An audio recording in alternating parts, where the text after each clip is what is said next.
So thank you for coming back on session 2, which is rice competitiveness.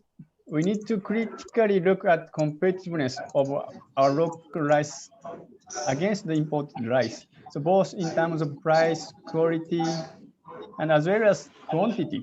So if domestically, like, so I can hear some noises.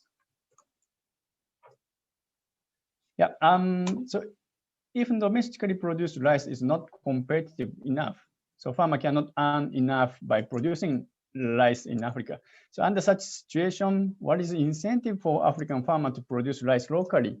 So this is a very critical issue we have to consider along with the preparation and the implementation of our national rice development strategy. So just providing training to farmers on how to produce paddy may not lead to doubling rice production or even rice self-sufficiency. So let's see what measure do we have in order to strengthen the competitiveness on African rice. So one option could be seed, use of better seed, quality seed. So another option could be improvement of milling subsector to have better quality white rice. So there are 3 presentations. Sorry, I haven't shared the screen yet.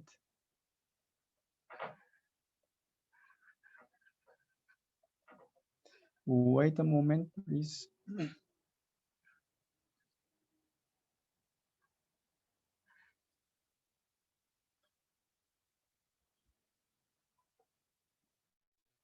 Madam Chege, could you please share slide from Portuguese and French? Okay, so I'm the only one. So let me share English.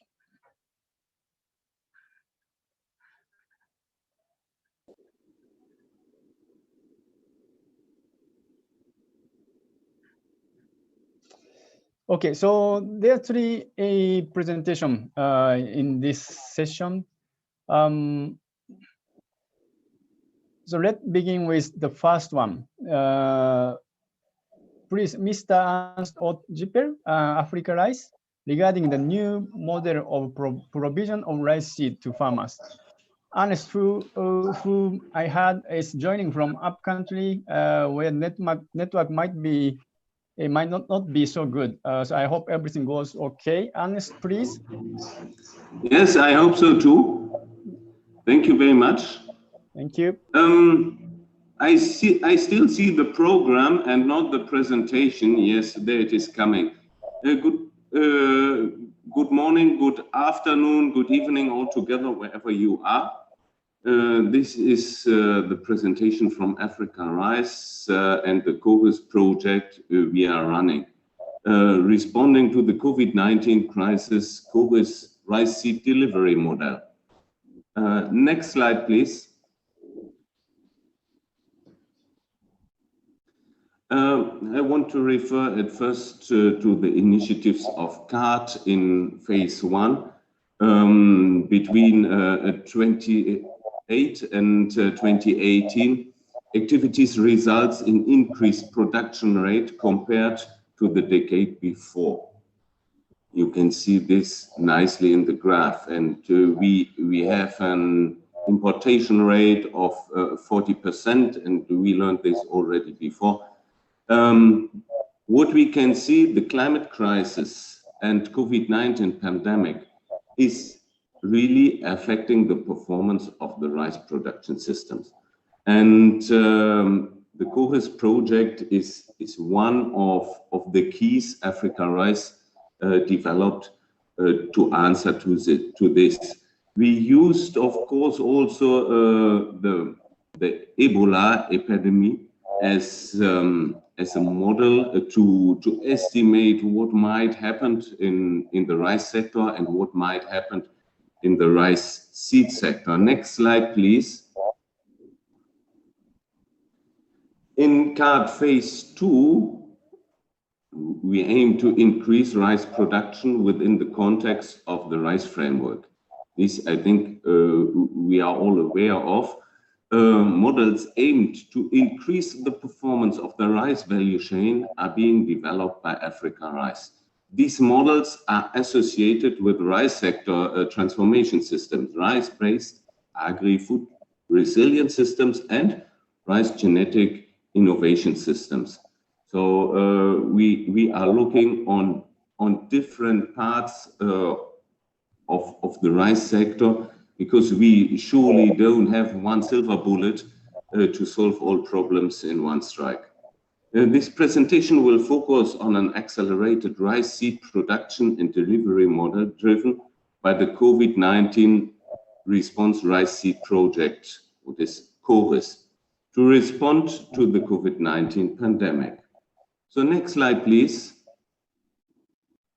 When the pandemic started, and we all not have been really aware of how to use this mask and put it over the eyes in the beginning, Africa Rice started thinking about how can we mitigate the risk. Of course, there was one mitigation of risk in our research, that we are not getting all our research on the ground, but also we were thinking, what is our task in the society? What is our task as a research center? Me, as the responsible for scaling in Africa Rice, you can see it further down, I'm a SIM expert in Africa Rice. I got in contact to my colleagues in the Green Innovation Centers of GIZ. I also integrated the multi-actor platform for rice, which is very active in West Africa, with all Green Innovation Centers and colleagues from CARI, as well as also now Philippines. And due to this network, we have been able to develop a quite fast strategy how to react to this COVID-19 pandemic.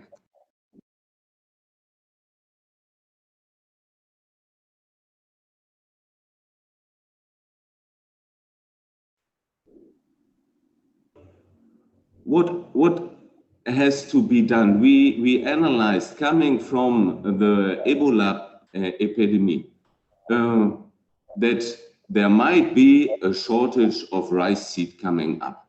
And as we all know, to have enough rice seed available, we need to get prepared around about 3 rice seasons in advance, to come from breeder seed to foundation seed and to certified seed. And then we can start growing our paddy rice.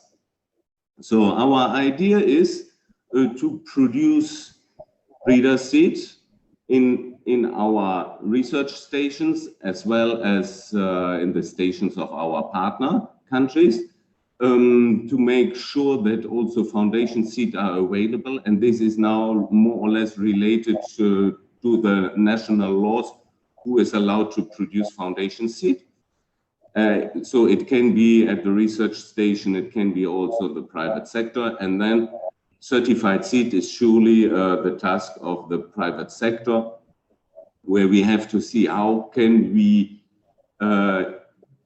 create incentives for the private sector so that a stable certified seed production can be assured. The mitigation of shortage of rice seed during the COVID-19 crisis is the main focus, as you see, of this project.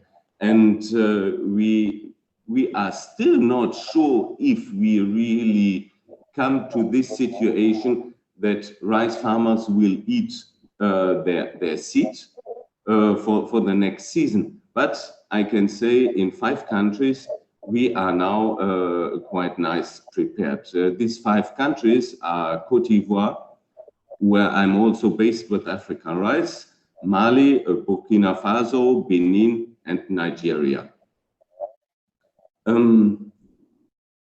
As we don't know if this economic crisis will become really, really dangerous in West Africa, we think we have to to face also other challenges with this project. So COVID-19 did not start the climate change. So we have to focus also on this. We have also post-harvest challenges. We can still increase good agricultural practices. And we still have a huge potential in digitizing agriculture to get knowledge to the farmer, to get organized in a better way. And we still have the option to increase the potential of seed systems. So this is what we are able to scale along with the CORIS project. And I received some comments from colleagues who said, yes, but this is interesting project for the COVID-19 crisis to make the seed available. But it is also a very interesting project if there is no COVID-19. So this, I think, has been a quite smart idea. And I think this is also the reason why we get through with our proposal. But what are we hoping to have as impact? With our seed production, we can assure the start point for the rice production for 1 year for 10 million consumers. And we have 2 million rice farming family members supported by this seed. And we have 80,000 seed farming family members, which are also benefiting of this project. Next slide, please. I want to show you how we designed the project, that we can react fast and without a lot of duty trips to get this on the ground. We have on the left side Africa Rice, CORIS, and the network where we run the project. In the middle, we have the seed systems. On the right side, we have the monitoring and the controlling. You see the breeder seed production and the foundation seed production, which is fully financed by the project. And you see also that the seed are produced by the National Research Institutes or Africa Rice. And in the case of foundation seed, by also some seed companies. We integrated a digital monitoring tool, which is coming from Kenya. This is eProd, where we are available to track the production. We are able to track the produced seed, and we are also able to follow up with the rice production. We are also focusing on post-harvest. In this pandemic situation, we even don't know exactly, even by now, when this certified seed will be used. So how to store certified seed that we maintain them as quality seed, how to store them for a low price, that there are not additional costs coming up. We identified quality bags, which have been co-developed by IRI, our sister research institute in Philippines. This is a quite smart bag, which is able to maintain a germination rate of over 90%, even after 8 months of storage. So we can store our certified seed in this bag, and then the companies can get it to the market as soon as it is really needed. This project is a short-term project financed by the German government, coming from the second additional budget in the last year. So we developed these ideas very fast. We received also the money very fast in last November. And now I can even inform you that we are in nearly all countries through with the breeder seed production, and also in Cote d'Ivoire. we started already the foundation seed production. So I think the performance this working group of MAP for rice and African rice is showing, it's quite interesting.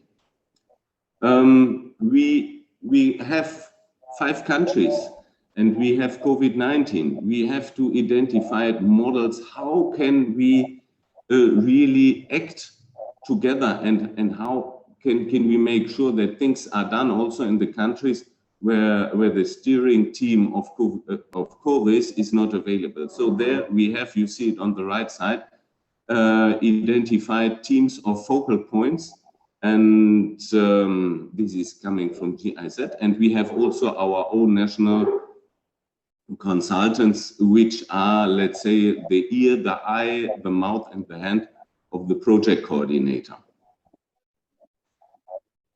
So this is what is possible for this kind of new projects where we need distance, where we can't travel. So I think quite interesting idea. Next slide, please. But I want to show again how we came to this project and what are the steps where we have to go through, because this is something where we say this can be copied, and indeed I'm very much interested also to integrate other structures than my GIZ network. So you are all very much welcome that we talk about further increase of this CORIS project. The breathing space, or let's say the starting point, was, as I said, the Green Innovation Centers and the CARI and also the head office of GIZ.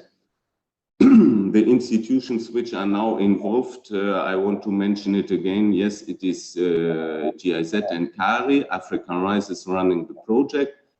And a very important point are our national partners in the national research centers. And I assure you, they are performing in an amazing way. So we don't have to worry to start real projects to bring it on the ground. We don't have to go always for training. These people, they are smart, and they perform amazingly. And yes, we have also the GIZ SIM network, Task Force on Scaling, where I am part of.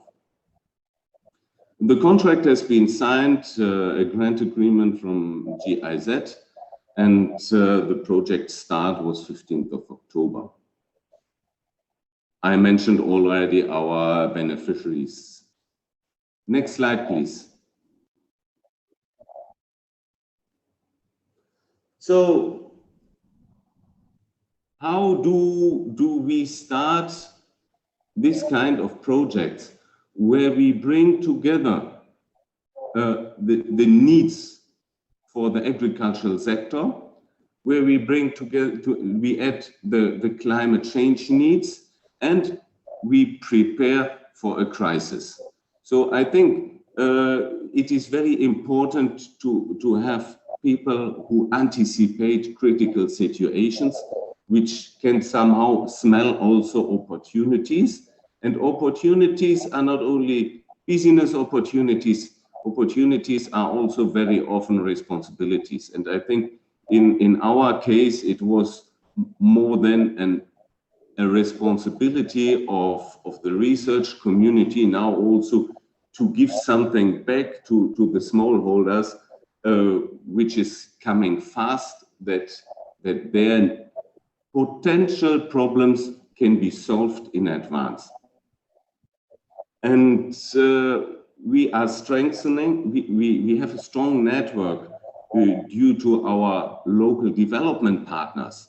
I think this is what is important, an important linkage between the research and the development sector, that we are not running parallel, that we are running together, and that we are understanding that we have research for development and we have research in development. whenever we are developing, of course, we are also changing the system. So we should really go along with this. And I think the COVIS project is one of the examples how this can be done. We already started our own African rice research in the monitoring, in the impact assessment, as well as in climate change activities. Next slide, please.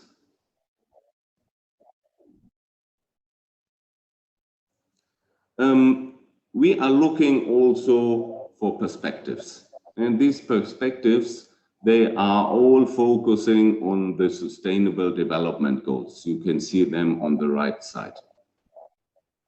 What we are working at the moment mainly on developing seed available in the countries. We are focusing on 50% of climate resilient varieties in the COVIS project. We see now the COVIS project as a start point for seed capital. So meaning we want that on the midterm, we are able to make seed capital available in each country. And we understand with seed capital, the seed which are good and used and adapted to the climate challenges for the next years. So this is where we can start in these 5 countries, but Africa Rice is bigger than these 5 countries. We are in 28 countries, and we see the responsibility in Africa. So this is one of the points where we see we are going into this direction. We have also post-harvest solution in our COVIS project. Wherever you go in West Africa, I don't know how it is in East Africa, we have the bottleneck in the rice value chain at harvest time. We have too little labor available. So we are focusing on micro harvesters, more precisely on motor squeezes, which are handheld, and where we identified the limiting factor why this did not pick up in the past. So we are focusing on this, which is low cost and which is at the end easy to handle, even if you have to be trained for this. And this is what is also a project opportunity which might be outscaled and which has really the potential to assure self-sufficiency in many countries. Because we have harvest losses of more than 15%, where the grains are just dropping into the soil. And if you see, we have an import of 40% or 50% of our rice. We can get hold of this 15%. This is making a huge difference even on the national level. Research and development and research. We have in Mali now the successful example where ICRA will be integrated into our COVIS project, and where we are getting forward to integrate even more climate resilient solution into our project. Last but not least, we have to talk about money.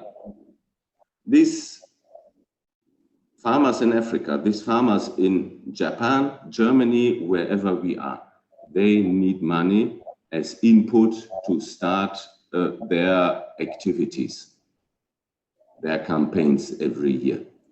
And this is a huge limiting factor when we want to scale solution in the rice sector and wherever we are. So we need to come up with financial solutions how to improve this capacity of the farmers. Therefore, we are in close discussion with AFAP, which might become an interesting financing partner. even integrated at the end of the CORIS project, where we hope to create financing for the smallholders.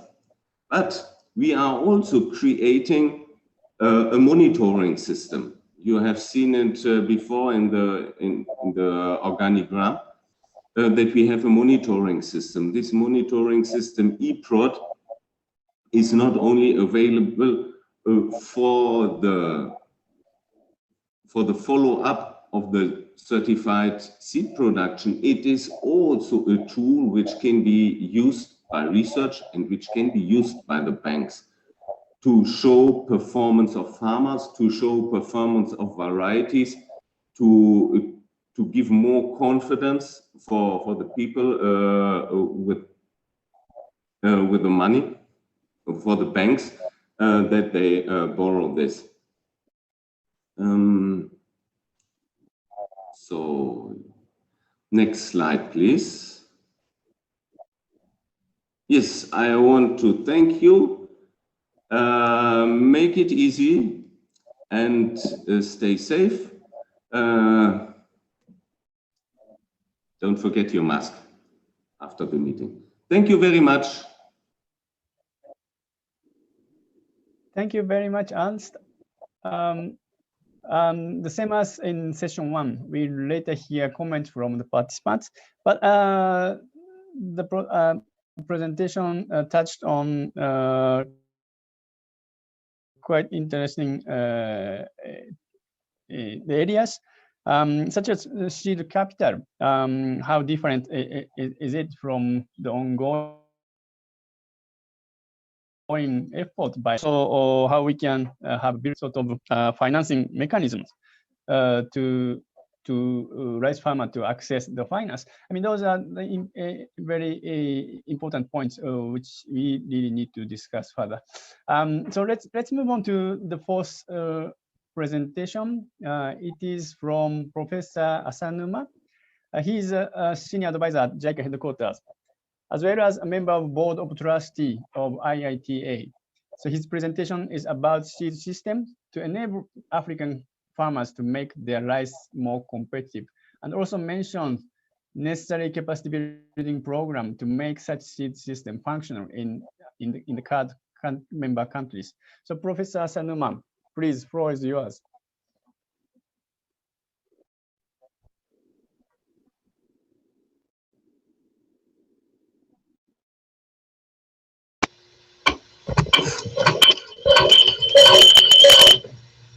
Okay, thank you very much, Dr. Hanaishi, for introducing me.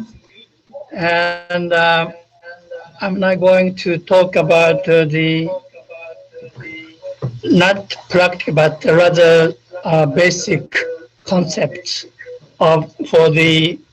which I hope to be very beneficial for the establishment of the resilient and competitive rice industry in Africa. Next slide, please.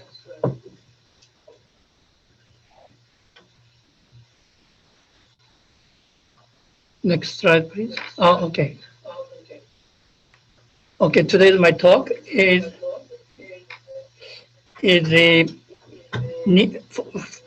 composed of four parts. One is the need for increased rice production. This just summarizes the achievement of phase 1 of CARD initiatives. Second part is better seed required for the competitiveness in rice. Then third is the seed system.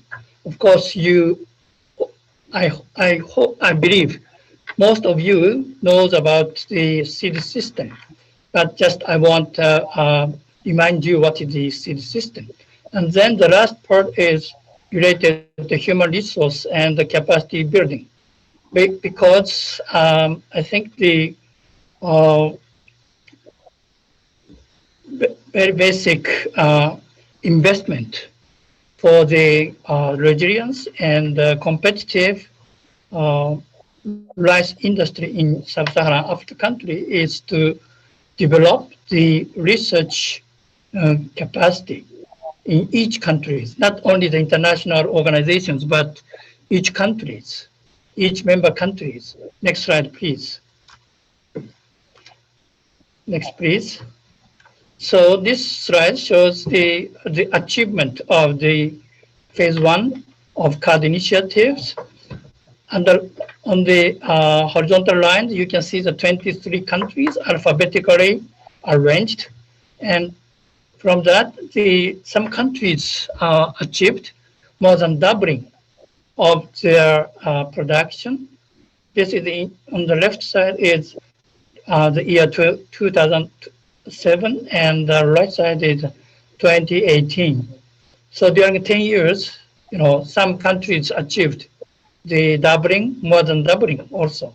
But like Madagascar, the increase is not so much. And now from these figures, we understand the very big producing countries, and also maybe for some countries, rice is just becoming a staple food recently, but their needs is increasing. Next slide, please. On the left side, on the top of the left, this is the total production of paddy rice in sub-Saharan African countries. As you can see, this graph, the production of paddy is increasing starting from 2007 and 2018, as I have already mentioned. Bottom of that figures is the increase of the productivity, that is the rice yield on the right axis, and the green lines.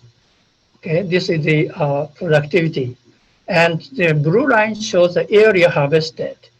Okay, so the harvested area increased about twice, almost twice, from 8,000, about 8,000, 8 million hectares to the 16 million hectares.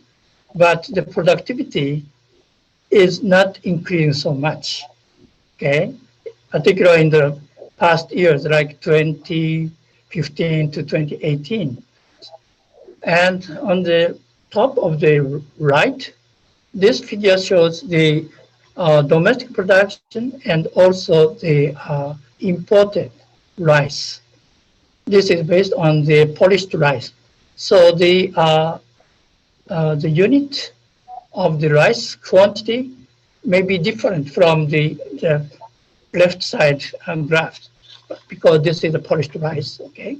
Still, I think some former presenter mentioned about self-sufficient levels of rice, and on the top line of this graph, it shows the self-sufficient rate in total of sub-Saharan African countries.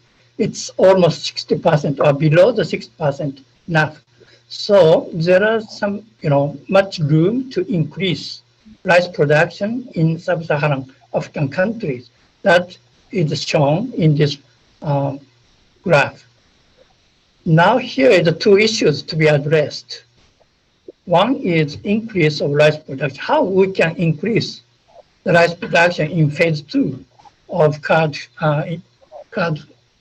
programs, and then strengthening the competitiveness. This competitiveness means many meanings.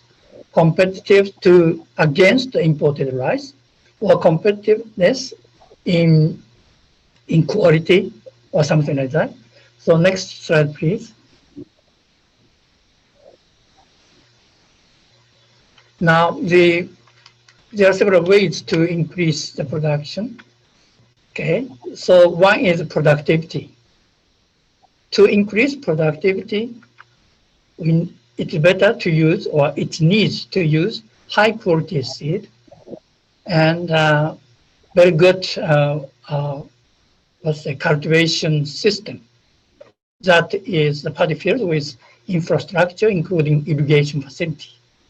generally speaking, the lowland rice productivity is about 3 or 4 times higher than the upland rice. Okay. Now then we need good agriculture practices. That is the cultivation technologies, and for instance, field preparation, water management, or fertilization, or plant protection. Those technologies is very basic technologies to grow rice, but we need the integration of those each individual technologies, okay, to increase the rice production. And then post-harvest loss, how we can reduce the post-harvest loss, harvesting, drying, and other post-harvest technologies to keep harvested grains, keep under good quality conditions. Coming to the cultivation areas, extension to less favorable area. As we saw in the former slide that the harvested area increased about doubles during past 10 years. But now if there is some room to expand the cultivation land, then we need to try that. To do that, we need to develop the cultivation technology for newly cleared and rehabilitated lands. Okay, that we need some kind, research to develop those technologies. Then, and after development of the technology, we need to transfer that technology and dissemination. The former presenter discussed about research and development. I think this is a very important point at the moment. Now the CGIAR is now focusing to do that aspect, research for development, research toward development, and then marketing of products.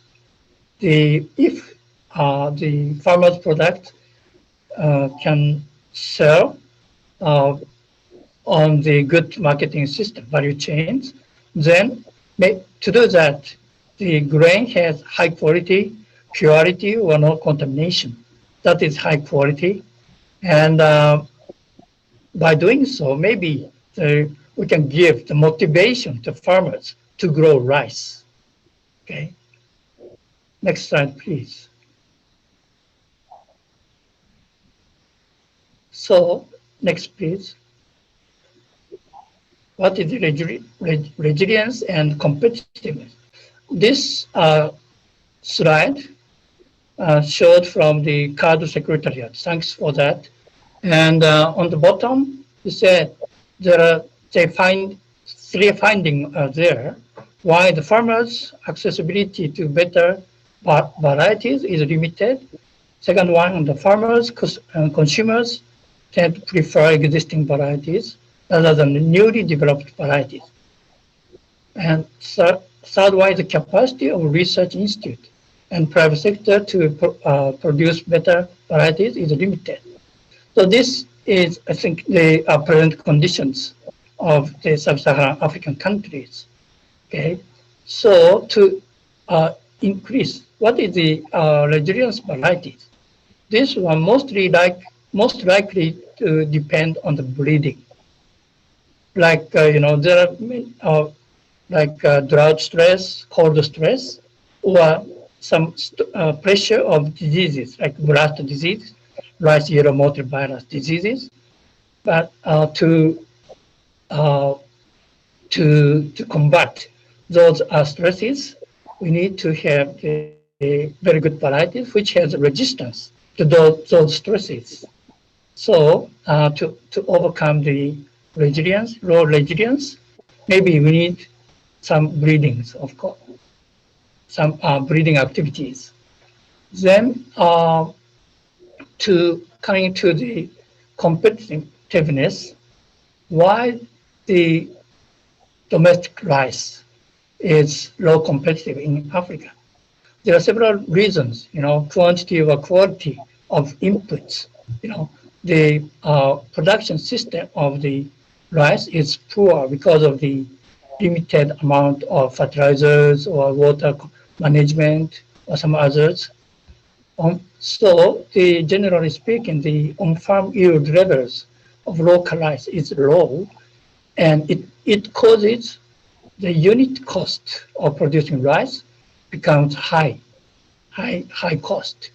And it is one of the reasons why it cannot be well compete with imported rice. Imported rice is coming from Asian countries like Vietnam or Thailand or Pakistan. Those countries are exporting low price of rice and high quality compared with domestic rice. So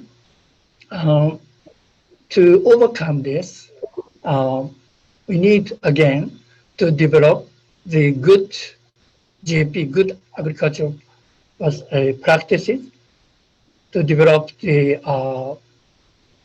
technologies to produce good quality rice.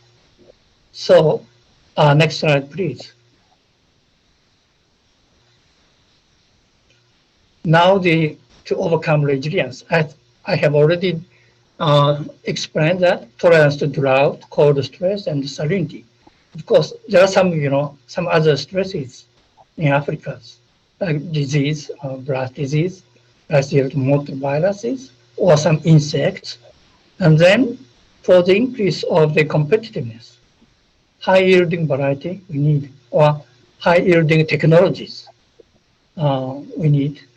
And to do that, the seed purity, it's basically important. I can tell you one example of JICA TCP. TCP means Technical Cooperation Project, carrying out in Cameroon now, which is called PRODERIP. This is the French initials of the project. So I'll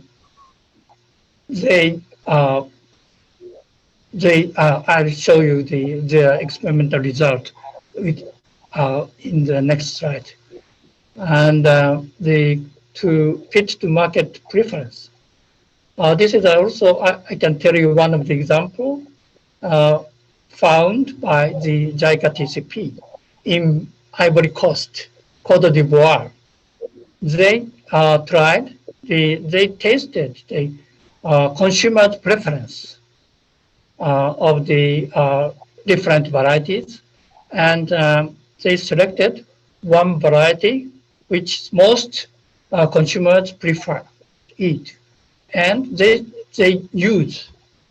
purify that seed and increase the production, and that products has been sold with high price in the market.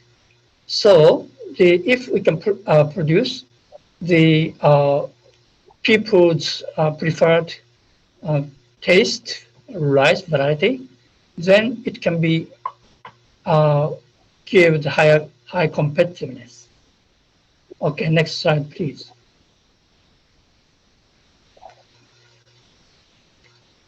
This is the one of the examples which I mentioned in the Cameroon PRODERIP TCP. Next slide, please. I brought this slide from Dr. Soke. Thanks for that. And they found that when this TCP project started, the farmer used contaminated seed, of different varieties. So in the field, their ripening time is different, or the plant height is also different. So from that, they selected their purified seed. Next slide, please. This is one purified tox. This is variety name, purified tox seed. And on the right side, that is non-purified tox.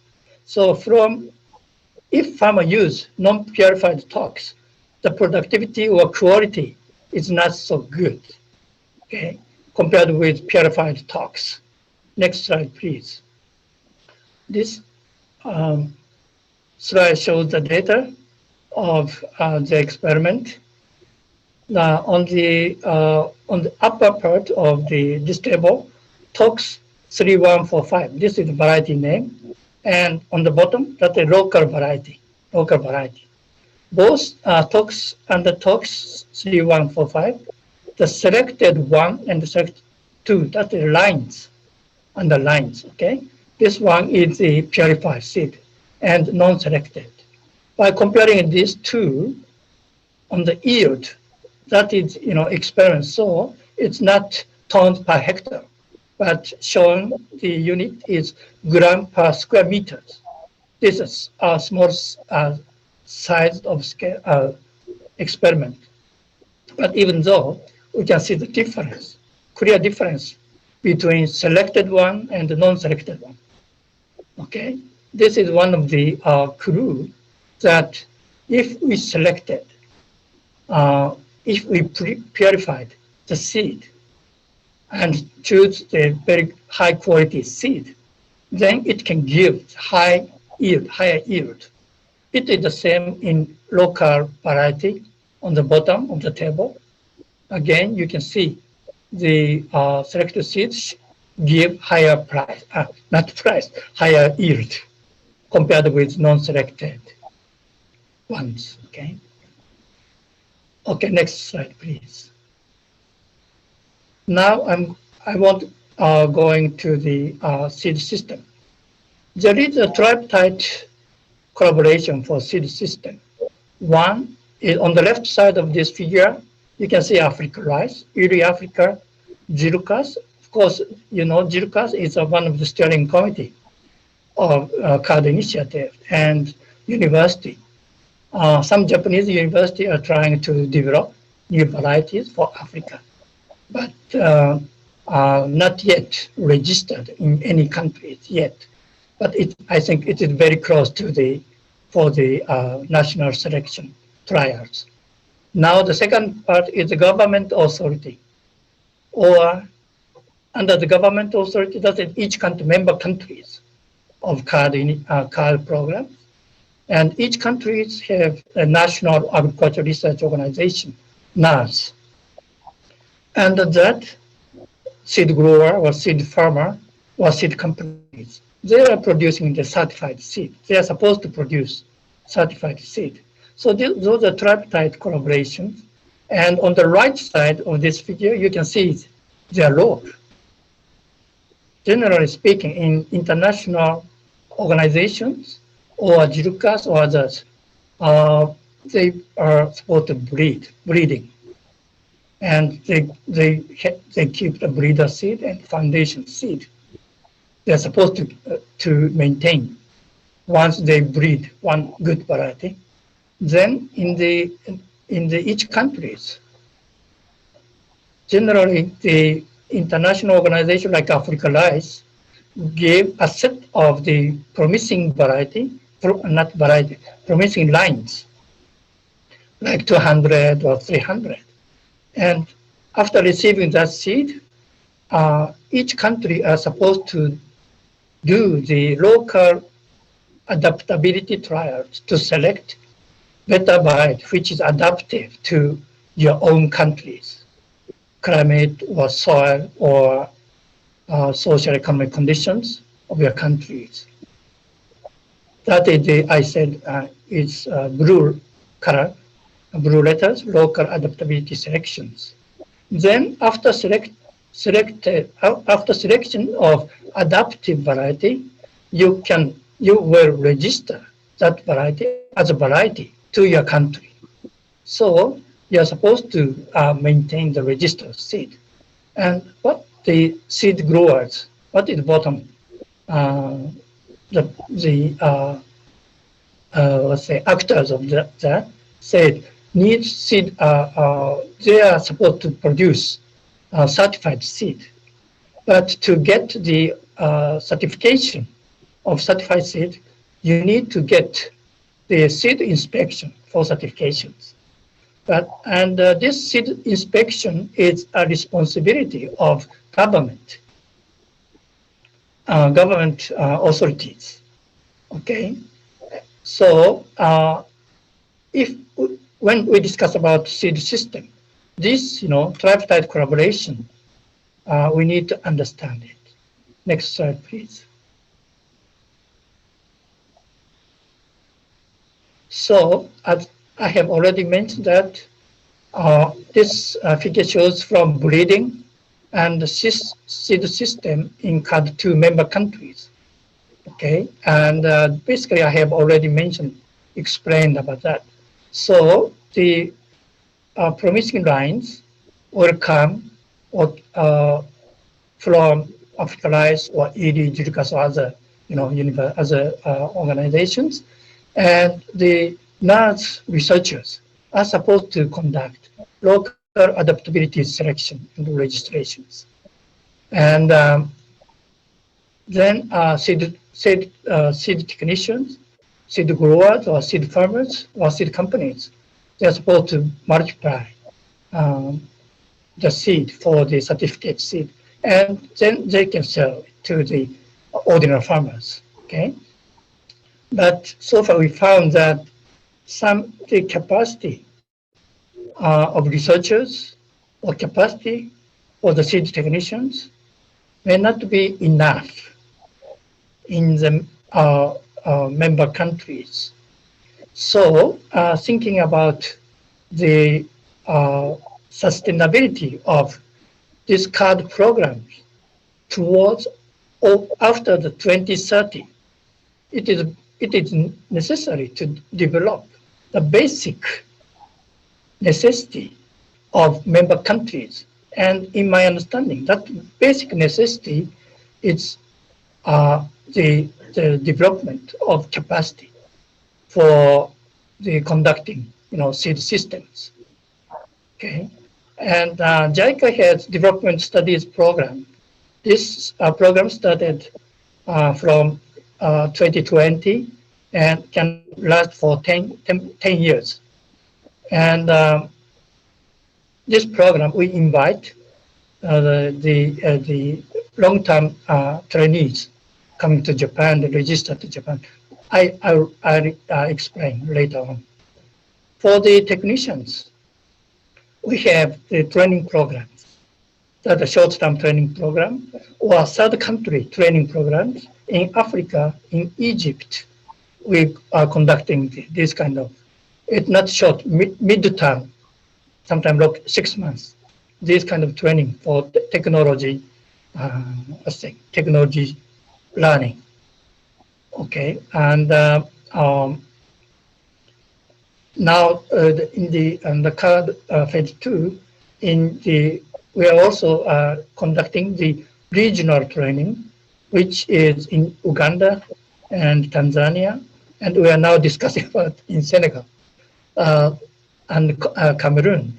So the neighboring countries from those core countries, they can come to those countries to learn the technologies. Next slide, please. So we conducted, January this year, we conducted a questionnaire survey through the Japanese TCP expert. We conducted, Amamation said that showed in the 16 countries, JICA TCP is now carrying on. And we selected these 10 countries for the questionnaire survey. And the result of survey is number 1, NARS works mainly on introduction breeding. Of course, I hope you understand introduction breeding. This is like Africa Rice. This gave the set of promising lines, and the NARS people try to local adaptability trial. That is introduction breeding for the adaptability selection from among a set of promising lines. Okay, I have already mentioned about that. Number 2 is the quality control in the seed system is not enough. It's not well managed in most cases through the certified seed production due to several reasons, such as seed contamination and imperfect seed inspection, and so on. And then number 3, there are some cases showing that high quality seeds selected from local variety in the field could result in the higher production of rice. This one I mentioned in the example of Cameroon. Okay. Number 4, if consumers change their preference to good quality rice with comparatively high price, even it is comparatively high price, then rice farmers may be motivated to use certified quality seeds because such seeds are possible to give them more benefits than the producer. So this is the example is in the Côte d'Ivoire I mentioned also. Next slide, please. Thinking about those present situations, now everybody understands the benefits of good quality rice. Benefits of good quality rice. So, and increase of need for certified high quality seed. Or maybe certified seed enough to say. Certified seed means high quality. I understand. Okay. Then, and needs human capacity building regarding the seed system. Next slide, please. So my final part is the human resource building. Okay, this one, basically I have already mentioned the needs. Where is the needs? Each member countries, maybe to conduct the local adaptability trials or seed systems. There are several, say, expertise of research, rice breeding, crop physiology, agronomy, soil science, etc. And not only researchers, administrators, they can join to the on the right side in the red, the JICA Development Studies Program. This one I have already mentioned. You can register Japanese universities and study it for 2 years for master and 3 years for PhD. And JICA can support for that studies.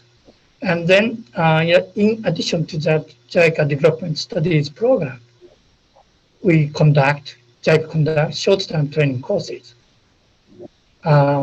This is also useful, I hope, for the technicians or extension workers or some others. Okay. Next slide, please.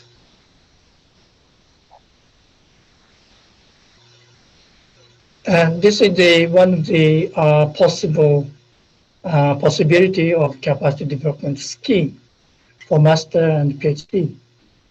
You know, sometimes the students, no, still not, from some researcher or the young researcher comes to Japan and stayed in Japan for master, for 2 years for master, or 3 years in PhD. Then it would not be good for the card as a total, because each country may have the problems to solve for development of rice, to increase rice production. So our idea is during staying in Japan for long studies, but research could be conducted in each country, like at the JICA TCP, or Africa Rice, or ED Africa, or Carol Muir. This one is in Kenya, National Agricultural Research Organization is in Karol in Muir. That is the location. Why I just put the Carol Muir is we conducted the SATREP project at the Karamuya before, and the experimental field has been developed, and also the molecular analysis equipment, not only molecular but analysis, chemical analysis and molecular analysis equipment has been furnished in this center. So maybe you can utilize these facilities. So, at member countries, during staying in Japan, those students can go around, from Japan to each countries and research organizations, something like that.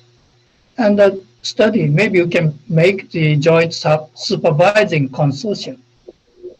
That is the consortium of supervisors, university, JICA, TCP, Africa Rice, or some others, because they know their own problems. Not necessarily Japanese researchers knows about real situation of Africa. So we need the input from those organizations which are based in Africa.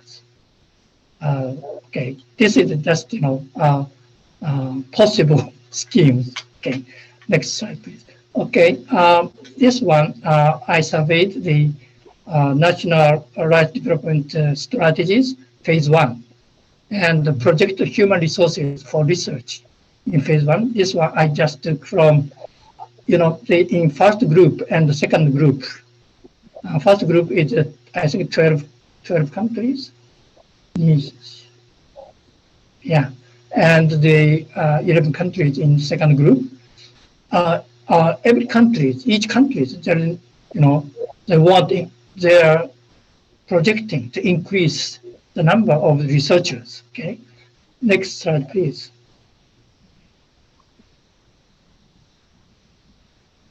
After knowing this projection of each member countries, we have started a short-term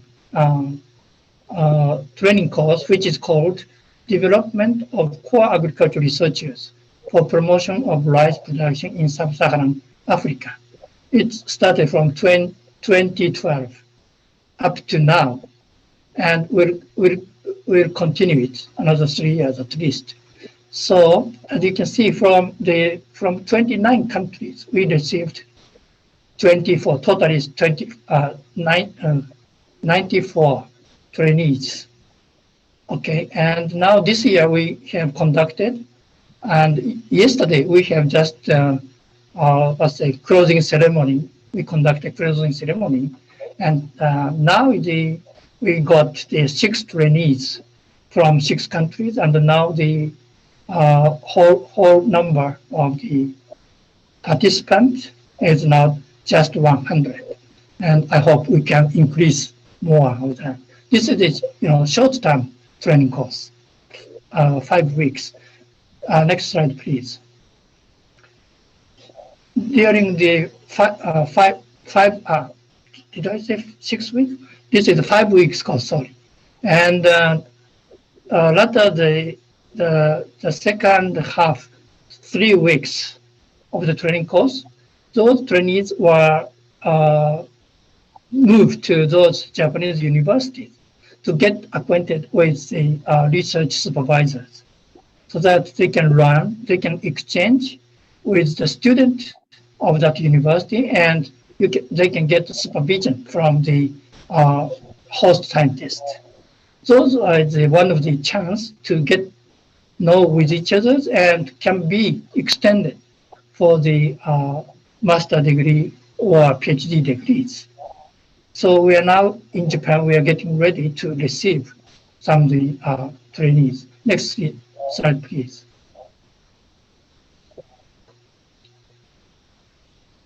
So as a summary,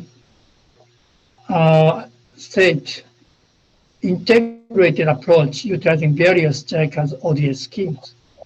You can see the different schemes down there in collaboration with other steering committee members for the capacity building of researchers, extension workers, and technicians regarding the seed system for rice promotion of card member countries.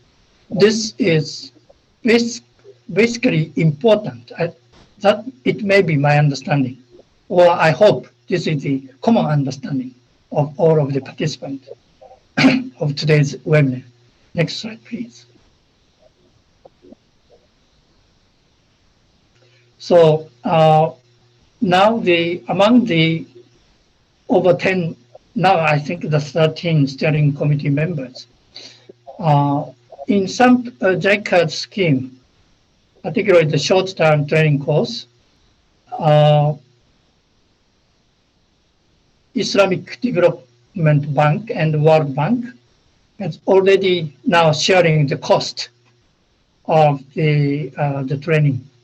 We have already started, I think 2 or 3 years ago, and Islamic Bank, I think this year, I hopefully. And now we are discussing set the regional training center in Senegal in collaboration with Africa Rice. So we have already have this kind of collaboration, but we want to enhance this kind of promotions from now on. Okay, next slide, please. So to do that, we need strong government support. Not only researchers, not only the research organizations of each member country, but we need government support toward resilient and food secure society. Okay, that's what I want to say. Thank you very much for your attention.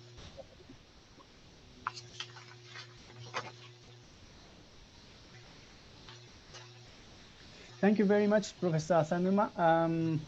It's quite interesting topic to be covered, and thank you. So the time is limited now, so let's move on to the last presentation by Dr. Matti Dimont, from IRI. So he will take us through the grouping of African countries depending on their cultural background and physical locations and some other characteristics. And some of these characteristics can explain their scale of investment in terms of modernization of rice value chain, especially the rice milling subsector. So quite interesting study. So let's see, Matti, please. Good afternoon. In this presentation, I would like to go over 15 years of research that has been conducted in collaboration between Africa Rice. The research started at Africa Rice, then with IRI, and together with CIRAD in France. So this is 15 years of research trying to be presented in 25 minutes. So I'll do my best. So next, please.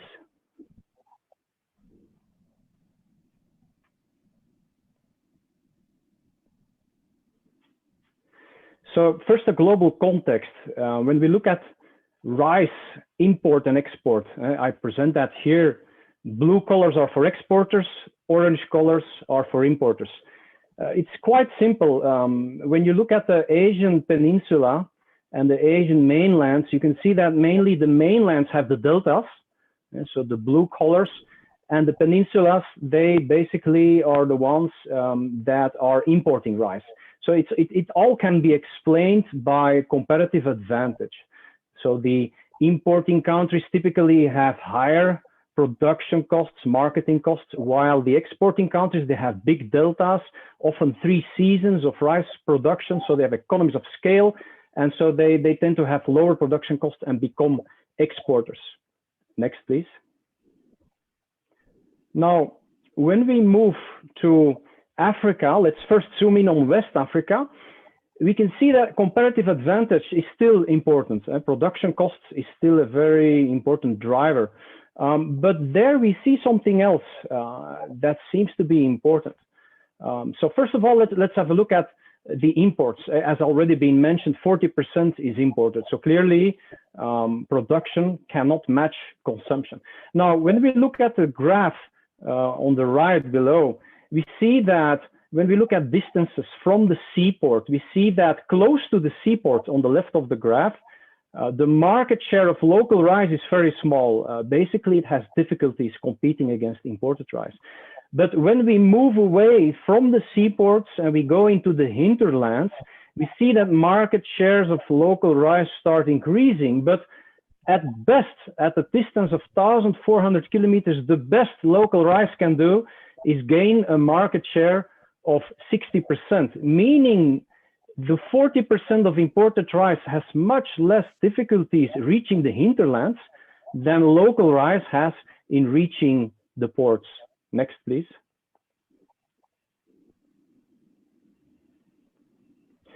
So we looked at the archaeological literature and we found that basically rice has been domesticated 3,000 years ago in the middle Niger Delta, and that is important. And we found that there is a relationship between where rice was domesticated 3,000 years ago and consumer preferences for local rice. Consumer preferences are not homogeneous. In some countries and some regions, we see that consumers prefer local rice. In other regions, they prefer imported rice. And in this graph, we see that you can see that we calculated price premiums consumers are willing to pay for local rice relative to imported rice in function of the distance from the port and towards where rice was cultivated. 0% means at the ports, very close to the seaports. 100% means in the region where rice was domesticated. And we see a very clear relationship. So close to the ports, there is a serious price discount for local rice. Local rice is discounted by 30%. And then when we move further away and towards the regions where rice was domesticated, we see that there are price premiums for local rice relative to imported rice. So this is very important. And you can find all those studies in the papers I'm referencing. Next, please. So this led us to segment, as the card organizer already indicated earlier, segment countries into 3 groups, which is a bit different from the groupings of the card initiative itself. So the first group I present in red are the group 1 countries. Those are coastal countries where consumer preferences are really in favor of imported rice. So those are typically the coastal countries around the Gulf of Guinea, Mauritania, the north of Senegal. Senegal is an interesting case. The north is categorized as red. Those are really urban populations that have a serious preference for imported rice, while the south of Senegal, the Casamance River, is more in favor of local rice. So the second group of countries, indicated in green here, are coastal countries where we couldn't find preferences dominantly in favor of imported rice. We really see there are price premiums for local rice there. And those are countries that are typically not far or close or in the regions where rice was domesticated. So it means that even if rice has been domesticated 2,000, 3,000 years ago, today still the rice cultural heritage, you can see that in the attitudes consumers have towards local rice. And this is important. It means those countries have a comparative advantage in demand, meaning their local consumers, they prefer already the product. So that is a comparative advantage. In the East, we couldn't find a single country where we found dominant preferences for imported rice. So there, the reason is that rice has not been domesticated, it has been introduced a long time ago by Indian immigrants.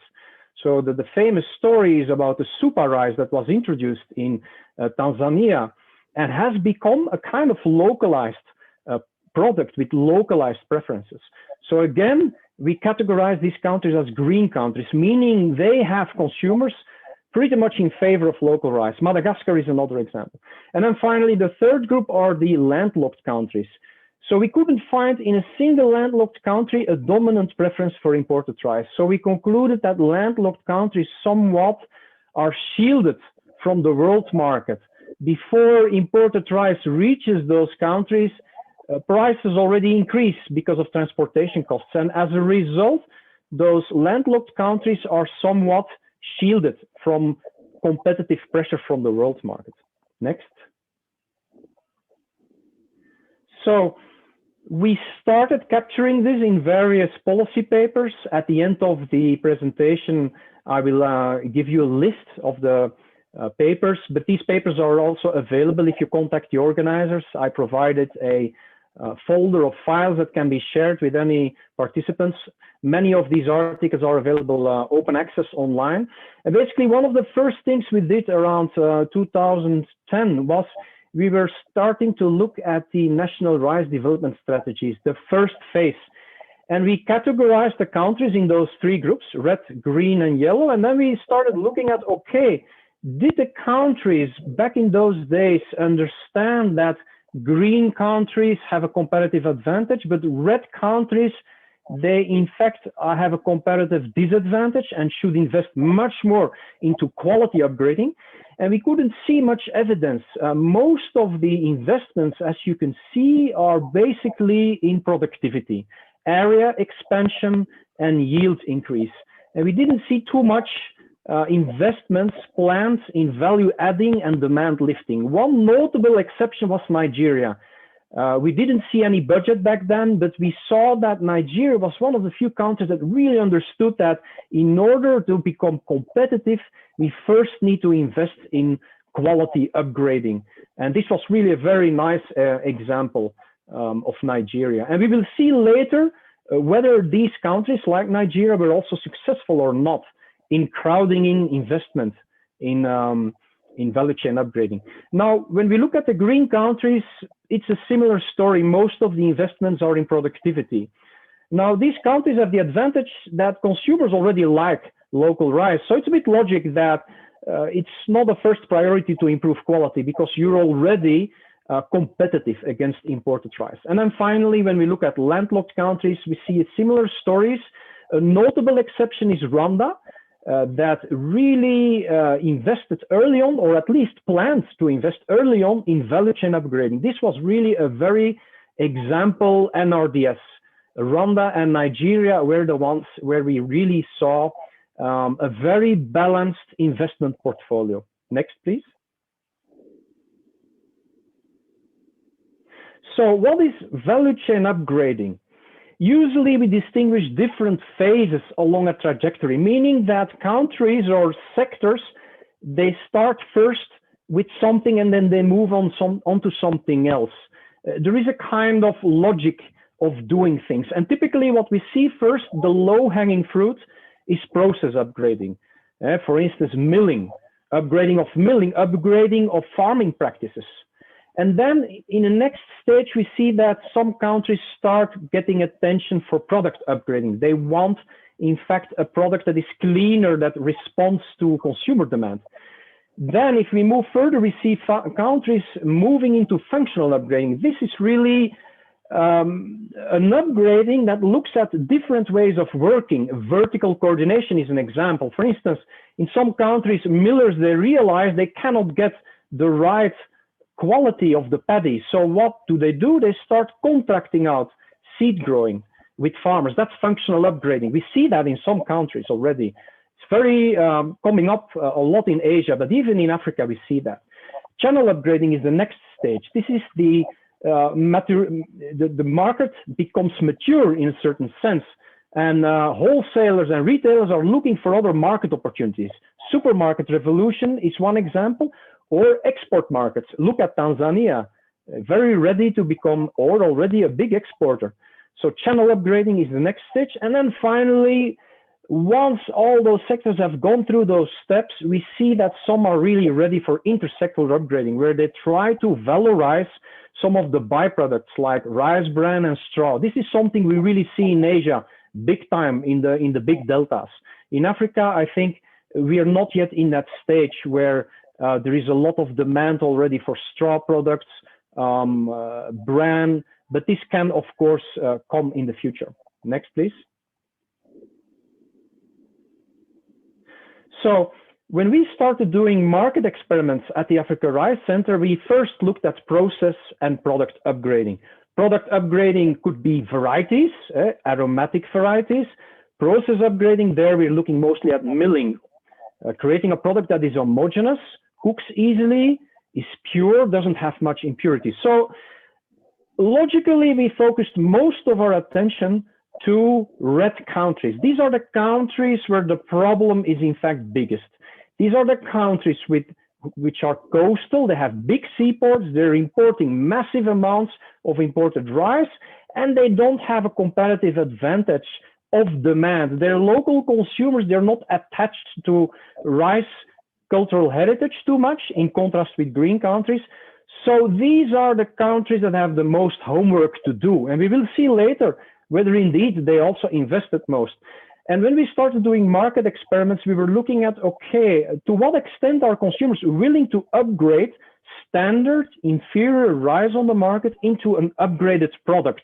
It could be another variety or a variety that has better packaging, better milling quality. And in general, we saw very high levels of upgrading, 80, 90%. So there is really a big consumer base, averaging 66% of consumers in urban consumption zones that are willing to upgrade.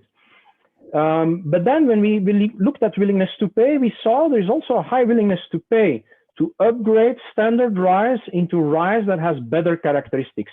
On average, 30, 40% of price premium they're willing to add. And we even saw that extrinsic information like a label, a country of origin, some information, even discussions among consumers could add a further 5 to 10% of value. So these are important findings. Next, please. So we then really went into detail. We took 4 countries in West Africa and really looked at, okay, what if we now going to give consumers the option to choose and to replace imported rice by a local rice product? What are the determinants really that determine what they're willing to pay? So this analysis looks at the demand for local rice, several aspects. The competitiveness, the price premium, this is really the value consumers are willing to pay, propensity of buying, and quantity demanded. And so whenever you see something in green, it means it's an opportunity, and whenever you see something in red, it's a challenge. So we see that if consumers like the taste of local rice, effectively it increases competitiveness, and we see demand increasing. But it's the same for imported rice. If they like imported rice, it increases the competitiveness of imported rice. And we see that the coefficient for imported rice is higher, meaning local rice will really have to do some improvement in terms of taste to really become competitive against imported rice. The same with WOM indicates that's word of mouth, meaning reputation. We see that if local rice has a good reputation, it increases competitiveness. But the same for imported rice. And again, the coefficient for imported rice is higher, meaning that in terms of reputation, local rice has still some struggles competing against imported rice. Now, we see distance to the port also. The further away from the port, the easier rice value chains have to compete against imported rice, because the further away, the less that influence of the world market is there. But then, when we see center of origin, the further away from the center of origin where rice was domesticated, the more local rice has difficulties competing. So that rice cultural heritage is really helping local rice competing against imported rice. An important ethnical finding here, the Mande group is the people who domesticated local rice 3,000 years ago. Whenever we see Mande people in our experiments, they tend to increase their price premiums for local rice. So this is really a group of champions that can promote local rice, everyone descending from the Mande people. This is a very important cultural heritage effect we found. Another challenge we see is that female consumers tend to prioritize imported rice, probably because it's cleaner, because at the end of the day, it's the women who are cleaning the rice. So they want a rice product that is pure. And then finally, we asked them, how important do you find characteristics like cleanliness, whiteness, head rice recovery, slenderness, unstickiness, taste, aroma? Note, those are typical characteristics of imported Asian rice.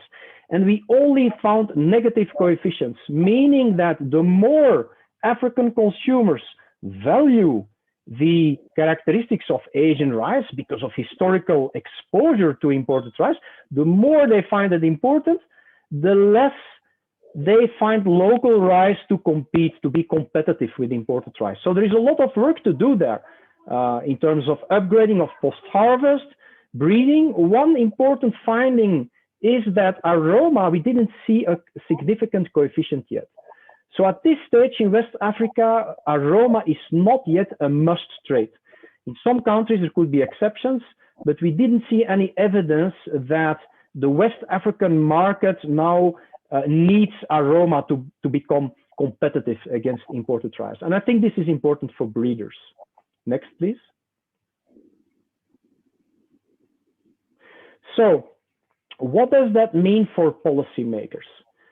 It means that policies need to be sequenced. There are priorities that need to be achieved before other priorities can really yield impact.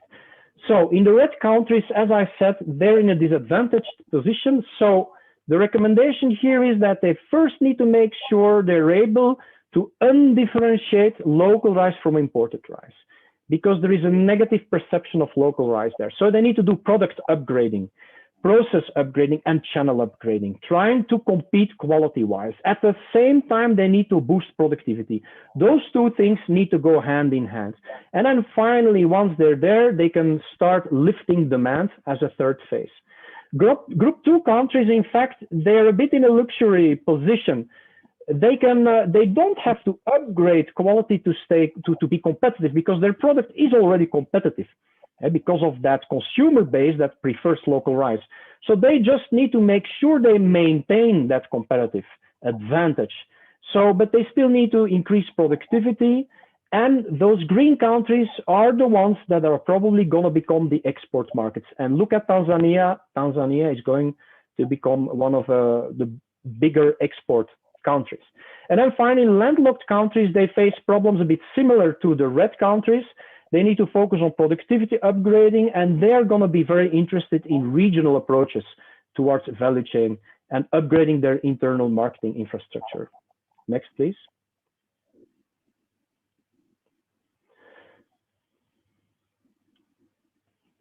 So now let's have a look. Last year, we published a study in which we went to those countries.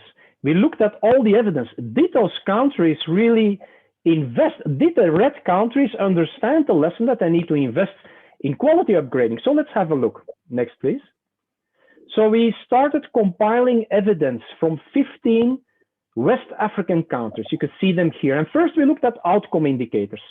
For instance, milling capacity. We try to see where are the investments in industrial and semi-industrial mills. And how can we present that? We just calculated the total aggregated upgrading milling capacity. We just went to all those mills. We asked them, how much milling capacity do you have? And we added them up as a kind of indicator of investment dynamics in those countries. We also looked at origin of investment. So those are the outcome indicators. And then we'll try to link them to drivers. Click, please. One click. So drivers, we look at natural import barriers. Please click. The import bills and the average annual rice supply. So here it's very interesting. We see that we rank the countries in function of aggregated upgrading milling capacity, and Nigeria is the #1 that has invested the most in upgraded milling capacity. Senegal is the second one. And we see that the red countries are all topping this list, meaning, yes, they understood their lesson. They feel that they don't have a competitive advantage in demand. They're far from rice cultural heritage. So they invested a lot, and they were even able to attract foreign direct investment, FDI. We see they're even investing in contract farming, and we see they also face the highest import bills. And at the bottom, we see all the green countries, meaning that for some reason they feel that they have this competitive advantage in demand, and maybe they don't feel the need to invest so much. And the landlocked countries, the yellow countries, are somewhat in the middle. So somehow we saw that these countries are still exposed to imports. So some of them really are investing in value chain upgrading to become competitive, and they're somewhat in the middle. Please.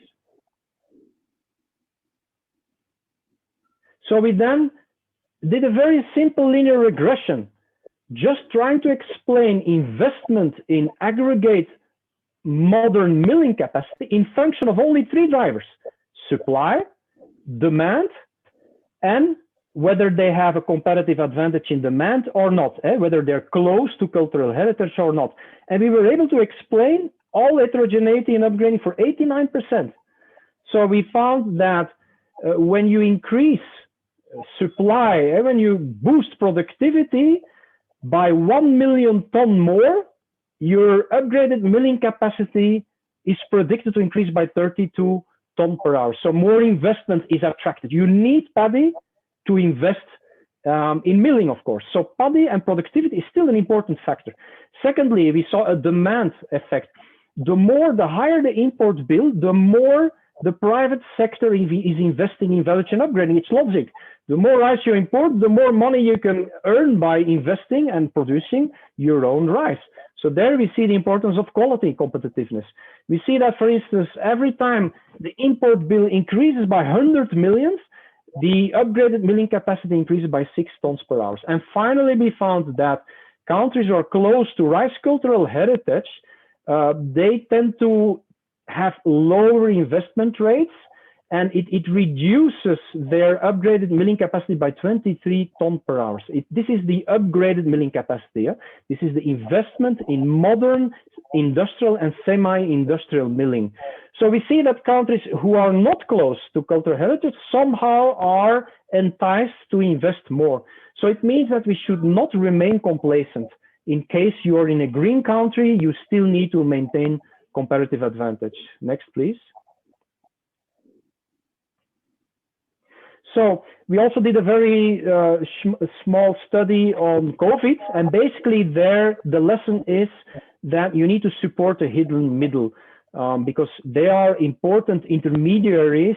The rice millers are important intermediaries between production and consumption. You need to provide financial support to them and to provide to help them maintaining food security in West Africa. And the World Trade Organization recently published our policy brief in the Trade for Environment for Development news. Next, please. So when we look at the trajectory of rice value chain upgrading, we can see that first, click, please. First, the green countries are in the earliest stages. They're really still into process and product upgrading. Next, click. We see that the red countries are a bit more advanced because they have been exposed to the world market. So they're a bit forced to invest more. And they're a bit similar as Asian importers. Next, please, click. So the Asian importers are also there. They're between product upgrading and functional upgrading. And then finally, click, please. The final group, the Asian exporters, they're most advanced. And they're really interested in intersectoral upgrading and channel upgrading. We see that a lot in Asia. So next, please. Let me conclude. So 8 policy lessons for the next phase of the National Rice Development Strategies. Feel free to contact me after this presentation for any evidence. So 8 lessons. First, we learned that West African rice, we have also done studies in East African rice. It's a bit similar, but West African rice has really increasing difficulties competing against imported rice. The more the consumers are into Asian rice. Also, the larger the household it needs to feed. Larger households prefer imported rice. The more rice shopping is undertaken by women, women tend to prefer imported rice. The closer to the port and the further away from cultural heritage. And so we also concluded that import-biased coastal countries with a seaport close to a major consumption zone, Nigeria, Ghana, Senegal, and remote from rice cultural heritage need to allocate more resources to rice value chain upgrading. We also see that effectively those countries have invested more, and they're also able to attract foreign direct investment. And Nigeria and the Senegal are the most interesting examples. Nigeria, right from the start, had the most complete NRDS that we saw, and today has also been successful to crowd in private sector investment. Of course, they're also the biggest producers of rice, so there is paddy available. And of course, there is a lot of demand. but they don't have a competitive advantage in demand. They're a bit far from where rice was domesticated 3,000 years ago. So they have invested a lot. And so that should be treated as a success story. There is less evidence of investment in rice value chain upgrading in the green countries where there is comparative advantage in demand. So the lesson for policymakers, number 6, is you need to find an optimal mix. On the one hand, you want to encourage productivity, but you also need to lift demand. If you just boost productivity in a red country, the only thing that's going to happen is prices are going to decline. You need to make sure your products can compete against imported rice. So during COVID-19, we need to support the hidden middle. And in the long run, we need to build resilience in rice value chains. And our articles, I hope they will provide some lessons that you can use in building resilience. Next, please.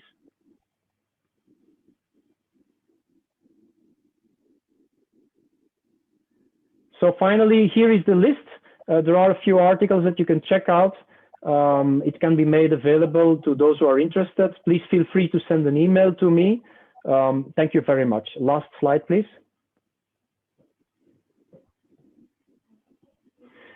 Here is my email address. Thank you very much. I would like to thank the organizers of CARD, as well as the Honorable Minister of Rice Promotion from Côte d'Ivoire, as well as our teams, Bas Baumann, Guillaume Souillet from CIRAT, Aminou Aruna from Africa Rice, Frédéric Lançon from CIRAT, Patricio Mendes del Vera from CIRAT.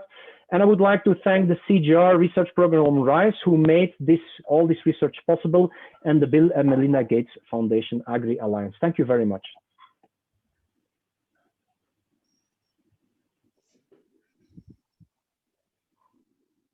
Thank you very much, Matti. It was quite interesting, and there are lots to learn from your study. I've seen this particular study some years ago. Then I thought this is quite interesting. I mean, create good discussion for CARD among CARD members. So I'm trying to bring this issue to the table at the CARD discussion. So we'll keep contacting you and get more information. And actually, it is really evident. I mean, you showed evidence how each country is performing, and the investment, the level of investment in the rice value chain, depending on their characteristics. So thank you very much. So let's invite another set of comments. For the first two presentations related to seed delivery mechanisms and seed systems. So can I hear from Mr. Christian Coe, maybe a director of Rice Development Agency in Côte d'Ivoire? Are you in? So.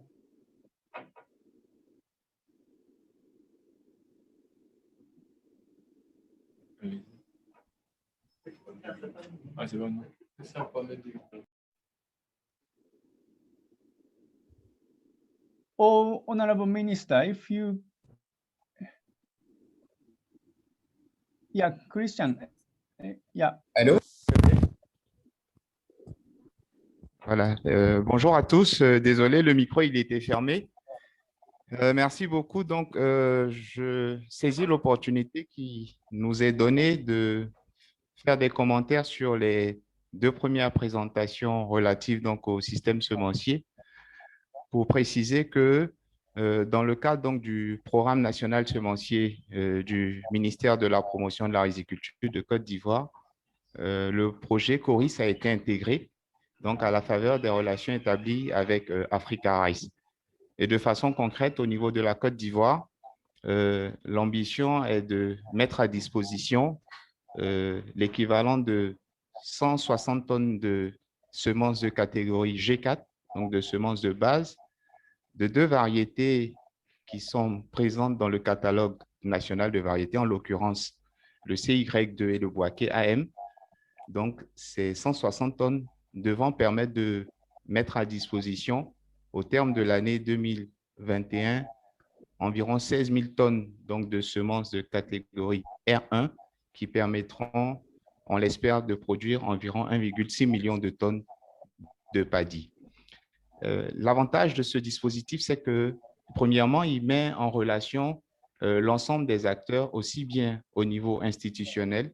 Je vous citais tantôt l'implication du ministère de la promotion de la riziculture, mais également les partenaires techniques et financiers. C'est le cas de GIZ, mais aussi Africa Rice. Et enfin, le lien avec les opérateurs du secteur privé. Donc, avec notamment le multiplicateur de semences. C'est un véritable avantage d'avoir l'implication de toutes ces parties prenantes. Un autre élément qui est un point positif à cette approche CORIS, c'est le fait qu'il y ait une mobilisation de ressources financières pour financer l'accès aux semences de pré-base et de base. Et bien sûr, un gros accent mis sur le renforcement donc des capacités des acteurs institutionnels. Mais il est bon pour que ce dispositif-là soit efficace et continu, qu'un accent soit mis de façon particulière sur la stimulation de la demande en semences de qualité. Et donc, en ces aspects-là, les niveaux de promotion et de formation donc, sur l'importance et la performance de la semence certifiée sont totalement requis. Au niveau donc de la présentation de la JICA, je pense qu'il est très utile de préciser que effectivement la qualité de la semence est pour beaucoup dans la compétitivité du riz local. Et pour la petite expérience qui a été conduite en Côte d'Ivoire, avec notamment des schémas d'analyse de préférence des consommateurs, il a été avéré que, notamment au cours du projet de promotion du riz local qui est conduit en Côte d'Ivoire, il a été avéré que, à régularité d'approvisionnement et à homogénéité de qualité, la préférence des consommateurs ivoiriens va vers le riz produit localement. Donc, il est très juste de penser que travailler sur un bon système semencier qui permet d'avoir des variétés aromatiques conformes au goût et de la disponibilité, de l'homogénéité, sont de nature donc à rendre véritablement compétitif le riz produit localement. Enfin, le dernier commentaire que nous souhaiterions faire, c'est que sur ces aspects de compétitivité, il est bon de savoir déjà principalement caractériser ce que recherchent les consommateurs au niveau local. Donc, remettre en valeur tous les critères principaux de la consommation au niveau local, sachant qu'il y a une forte influence, et je pense que la troisième présentation y fait référence, une forte influence des investissements étatiques, aussi bien au niveau local qu'au niveau des pays qui sont importateurs, donc influence des stratégies et politiques étatiques sur le principe de compétitivité. Donc voilà, assez brièvement ressasser les commentaires que nous avons souhaité partager, vu l'honneur que vous nous avez fait, donc de nous donner la parole. Je vous remercie.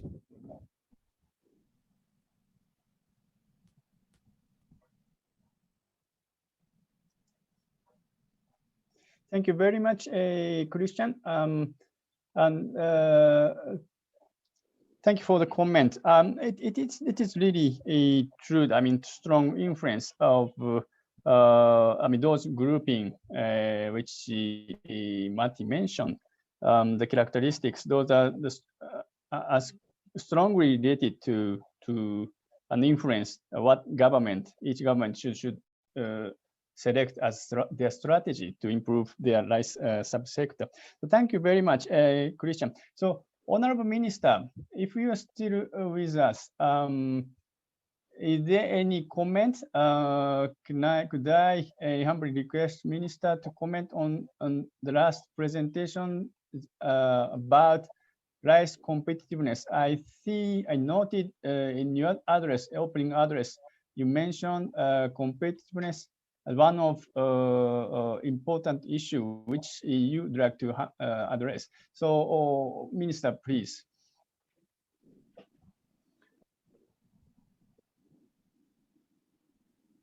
Je veux dire que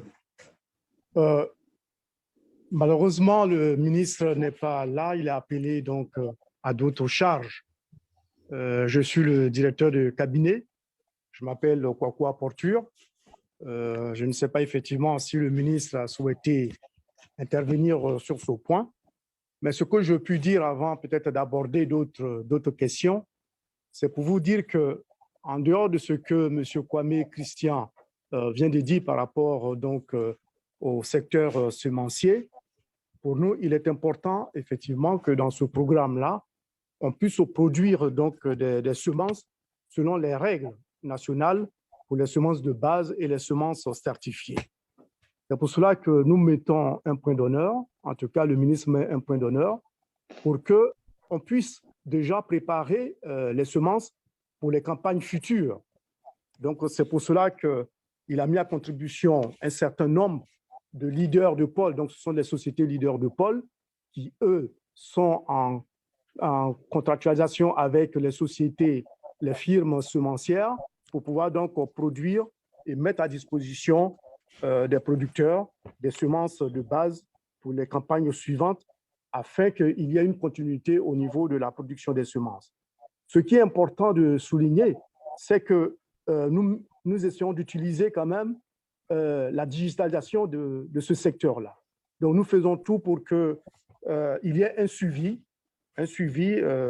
qui intègre donc les outils numériques, donc les TIC, pour suivre la production des semences et bien entendu pour suivre la production du paddy.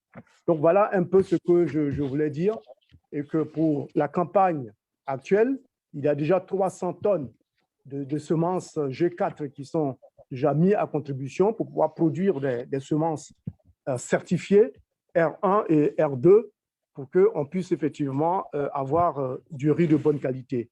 Parce qu'en définitive, oui, il y a les semences, mais il faut arriver quand même à produire du riz paddy qui lui-même doit être transformé en riz usiné pour qu'effectivement on puisse atteindre l'autosuffisance en Côte d'Ivoire. Comme vous le savez, notre stratégie nationale de développement de la riziculture 2020-2030 a pour objectif de faire en sorte que la Côte d'Ivoire devienne autosuffisante en riz de bonne qualité avant 2025 et faire également en sorte que la Côte d'Ivoire devienne un gros exportateur de riz à l'horizon 2030. Et ce n'est pas seulement du riz usiné, mais également des semences. Donc, c'est pour cela que nous allons bâtir une industrie semencière de qualité qui va permettre non seulement de fournir les producteurs en Côte d'Ivoire, mais également au niveau de la sous-région ou au niveau de l'Afrique. Voilà un peu ce que je voulais dire par rapport à cela. Si vous me permettez également, peut-être que quand je vais conclure, je vais le dire, mais en ce qui concerne la compétitivité du riz en Côte d'Ivoire, je crois que vous avez vraiment mis le doigt là-dessus. Nous devons faire en sorte qu'il y ait une résilience, une compétitivité. Et nous avons beaucoup apprécié ce que vous avez dit en parlant de la purification des variétés.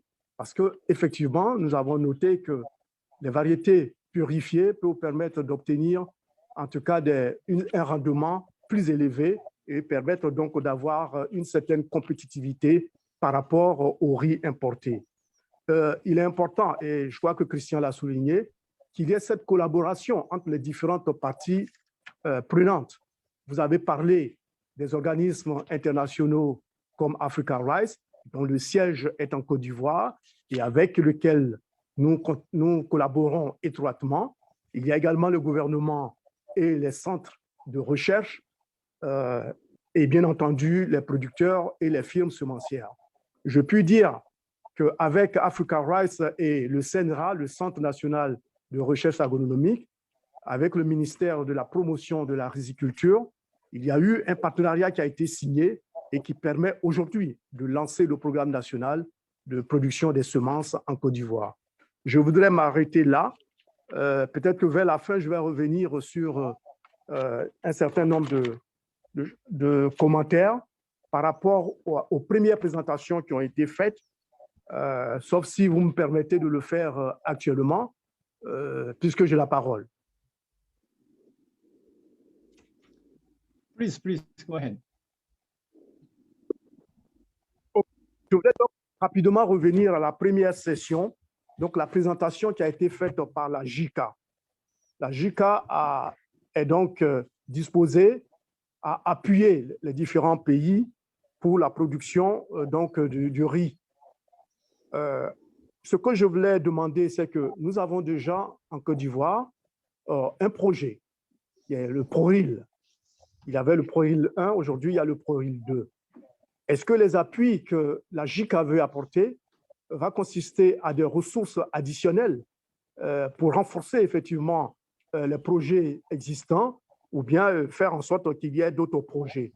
Parce qu'il a abordé beaucoup de questions concernant la mécanisation, les fournitures d'intrants, la formation, le conseil. Pour nous, cela est très important de savoir si effectivement il peut y avoir des ressources additionnelles parce que, comme vous le savez, la coopération technique est certes quelque chose de très bien, mais les moyens sont limités à cet égard. Et s'il est possible de faire en sorte qu'on puisse augmenter, qu'on puisse avoir des ressources additionnelles, cela permettrait effectivement de régler le problème. Je voulais revenir également sur le concept de petits exploitants. Je pense que le présentateur numéro 2 n'a certainement pas compris ce que monsieur le ministre voulait dire par petit exploitant. Le petit exploitant, dans la définition, c'est une superficie, donc c'est un exploitant qui exploite moins de 3 hectares. Et chez nous, dans le secteur du riz, lorsqu'on fait la moyenne, cela revient à 0,5 hectares. Nous disons que, quels que soient les appuis qu'on va apporter à ces exploitants, ils ne pourront jamais atteindre la masse critique pour, en tout cas, impulser le développement ou la richesse sur ces exploitants. Donc, c'est pour cela qu'en dehors de tout ce qui se fait actuellement, nous voulons promouvoir, nous voulons changer de paradigme pour qu'on puisse maintenant encourager les producteurs à exploiter au moins 5 hectares. Cela leur permettrait effectivement de sortir de la pauvreté. Donc, pour nous, le concept de petits exploitants ou de petits producteurs doit être relativisé pour qu'on arrive à adopter un autre concept qui nous permette effectivement d'encourager les riziculteurs à aller vers effectivement des superficies plus importantes. C'est vrai que cela pose le problème du foncier rural, mais je pense que si nous voulons tous travailler là-dessus et que ce qui est important, c'est faire en sorte qu'on puisse réaliser l'ODD numéro 2 et aller au-delà pour que, effectivement, au niveau de l'ODD 1, donc lutter contre la pauvreté, qu'on puisse, tout en utilisant peut-être le terme de petit exploitant, aller vers peut-être le terme de moyen exploitant pour faire en sorte qu'on appuie, qu'on encourage en tout cas les producteurs à aller vers cette superficie de 5 hectares par riziculteur. Donc voilà un peu ce que je voulais dire. Monsieur le ministre aurait pu, s'il était là, aborder beaucoup plus de questions. Et en tout cas, comme il n'est pas là, voilà les quelques questions que cela m'inspire. Je vous remercie.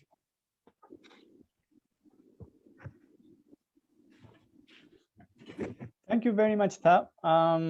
Sorry, not communicating to Minister earlier. But thank you. The word we received from Minister's office. Thank you very much. You touched upon the digitalization. Yes, it is critical. The many comments are coming through chat regarding this digitalization and the monitoring tool, which Africa Rice mentioned. How is it functional? What data is being captured by those new tools? I think this is quite important point we have to further study. And also you mentioned purification of seed. Yes, it is critical. I mean, not just doing a quality improvement at the milling place. If we don't have the quality paddy, then the milling sector will not function very well. So all are interrelated. So those points are taken. I mean noted. And thank you very much for the encouraging the policy you have prepared. providing, encouraging, promoting small-scale farmers to use 5 hectares of paddy field to make themselves, I mean, the wells through rice production. Let's see what CARD initiative can do with your country, and this is also, I mean, the good case. If it is successful, it's a good case for other CARD member countries. So thank you very much for the comments. So the last comment we like to have is Dr. Nur Abdi, a manager of global practices at Islamic Development Bank, to give us your comment, thoughts, and question. ISDB is one DP's development partner supporting about 10 African countries for their rice value chain development under their project. So I wonder if you could share with us the challenges your project faces while trying to make additional investment in rice processing functionality in the rice value chain. So Nur, please. Thank you. Thank you. Good day to all of you. And thank you, Yuzuke, and the rest of the team at CARD Secretariat for organizing this important webinar. Very relevant and timely topics indeed.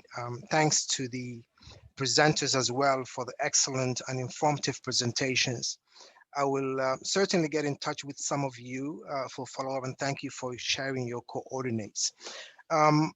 I know that we don't have much time, but I would like to share some perspectives and thoughts on some of the issues raised during the presentations this afternoon.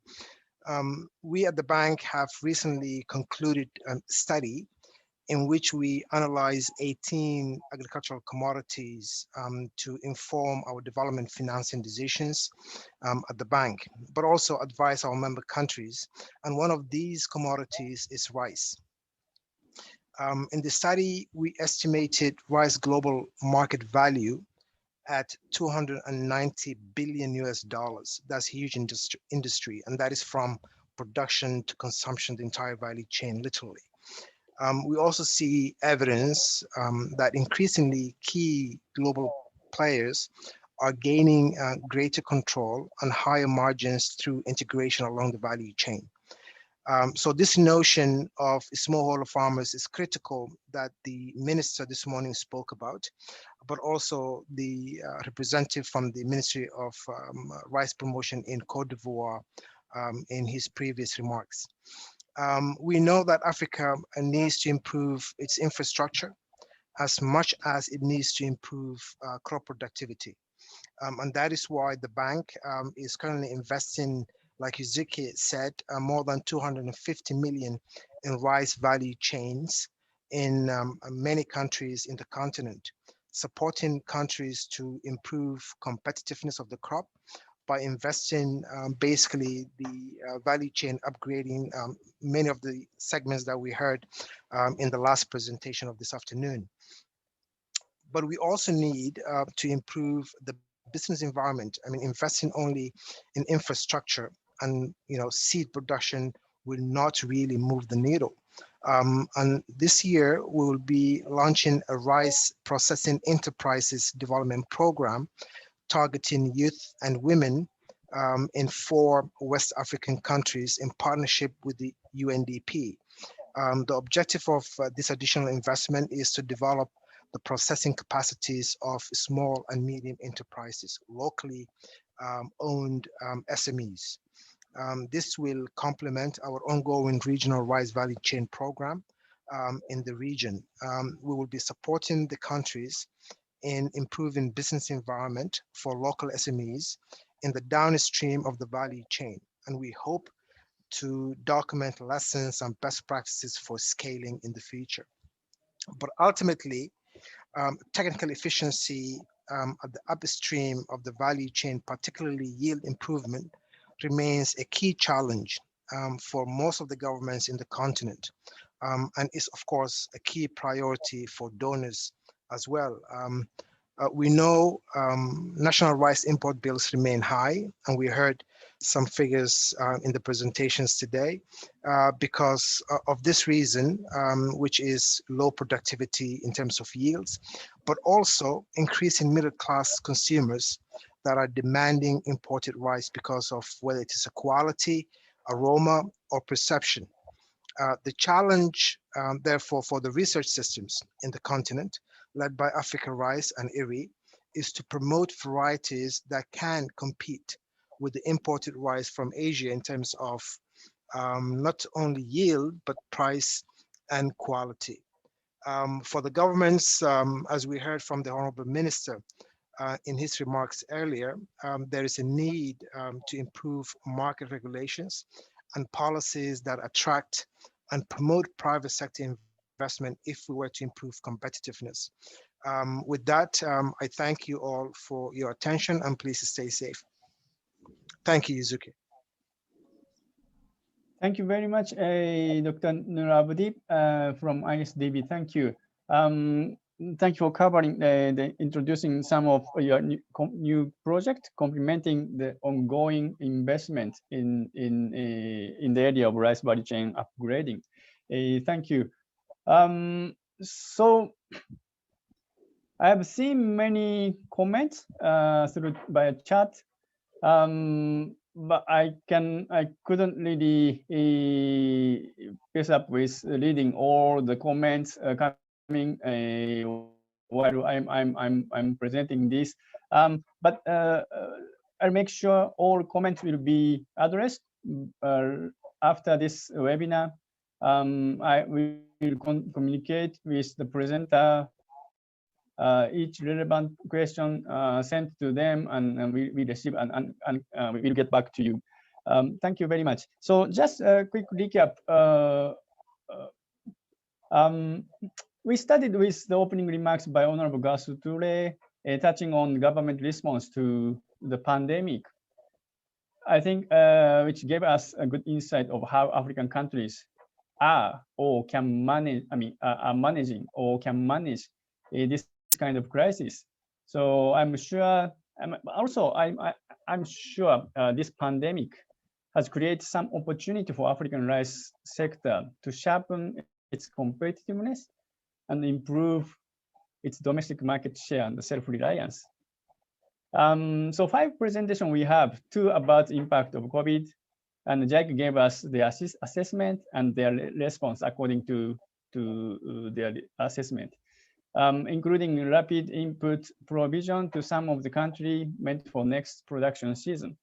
And APRA continue with the assessment, the COVID impact in Tanzania and Ethiopia. So we have a quite interesting comparison between the 2 countries, depending on the country the level of self-sufficiency of rice. The second half of the webinar, 3 presentation, rice competitiveness. Ernest from Africa Rice shared with us the new model of seed delivery, suggesting some inbuilt financial scheme mechanisms to facilitate farmer to access a seed. That's quite important. We really need to see a success case.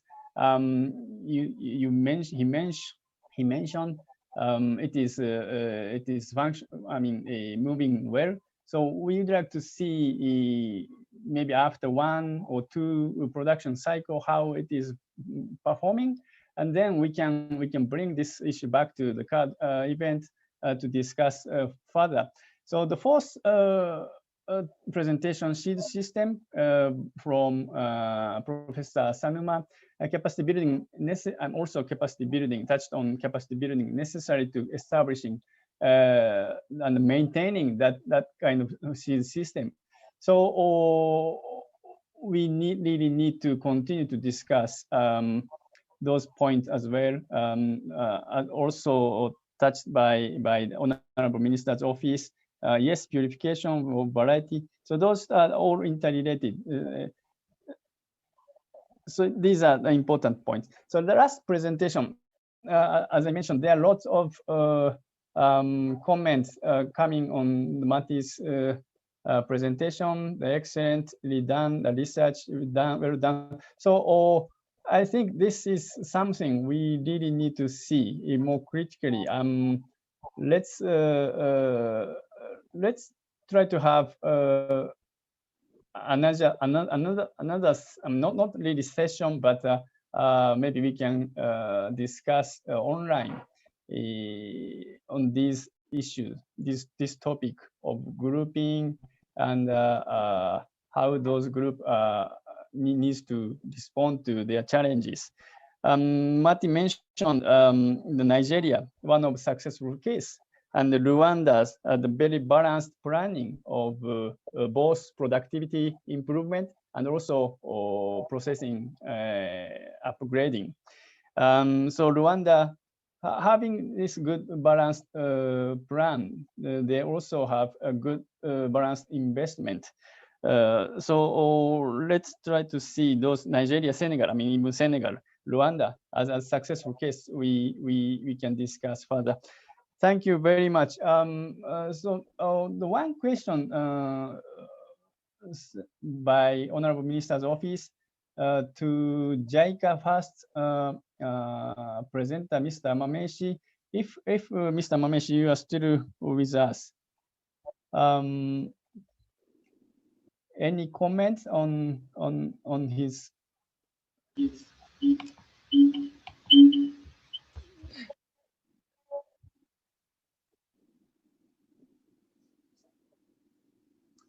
It is about the ProLead. Mr. Mameshi, I think your mic is muted, and the ProLead, whether the first phase of ProLead. Okay. Yeah, please. Yeah. Okay. Okay. So, so thank you very much for the nice comment from the Honorable Minister's Office, so Rice Promotion Cote d'Ivoire. Yes.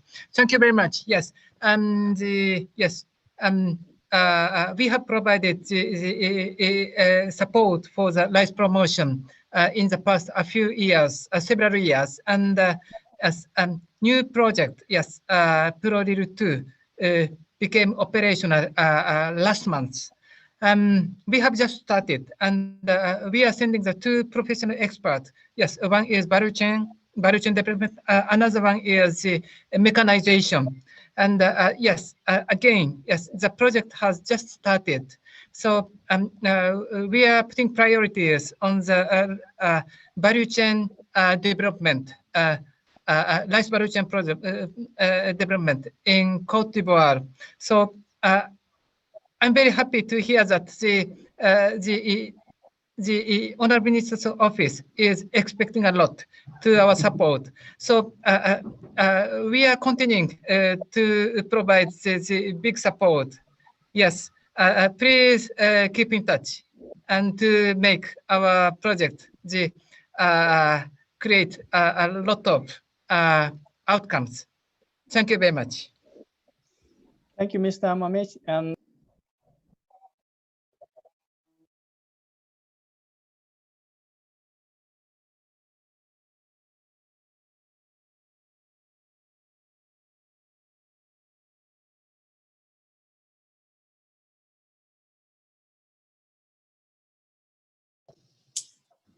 Sorry, your mic. Oh, sorry. Sorry, I just saw one comment from Kelly Chauvin from FAO headquarters. She mentioned about hidden middle of rice value chain, which is rice millers. They have just done some study in Senegal. Have a good result which can be shared with us. So we'll contact after this webinar, and I mean any material we can get it can be shared with this circle. Thank you very much. So so sorry about the time.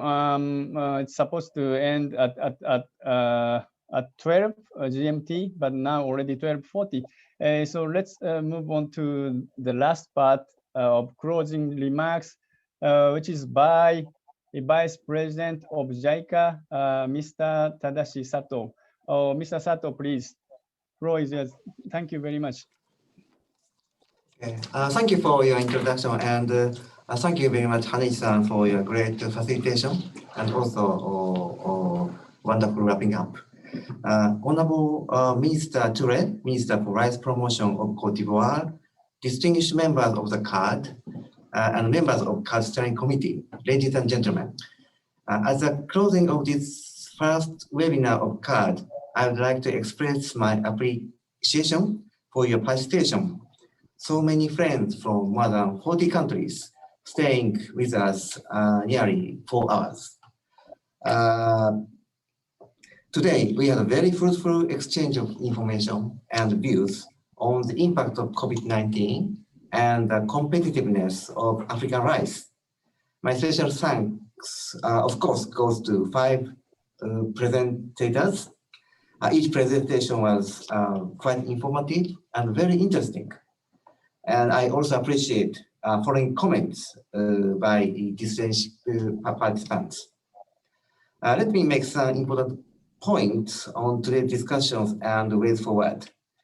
With regard to the COVID-19, as we learned today, the pandemic is quite a challenge to African food and agriculture, but at the same time, as facilitator has mentioned, it is quite an opportunity for us to advance COVID. So I'm sorry, to advance COVID. I'm very sorry. We have to stop COVID. We have to overcome COVID, and we have to promote CARD. So in spite of COVID and because of COVID, the significance of CARD is increasing more than ever.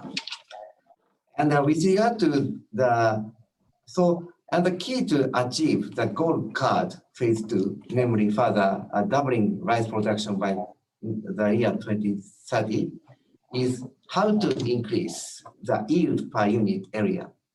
For that purpose, it is essential to increase the production of quality seeds, strengthen the production system, and develop value chain.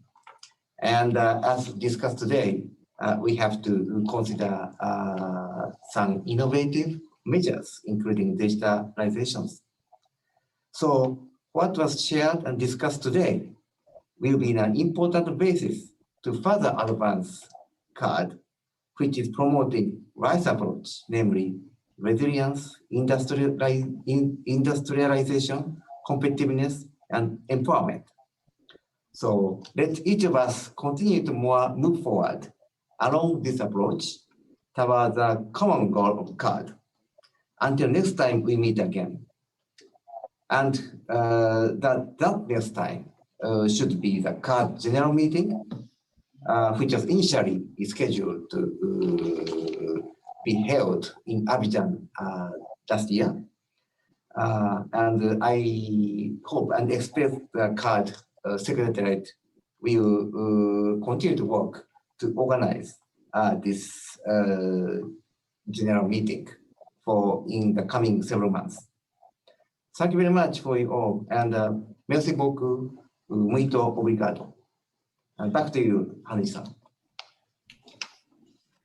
Thank you very much, Mr. Sato, for the nice closing remarks.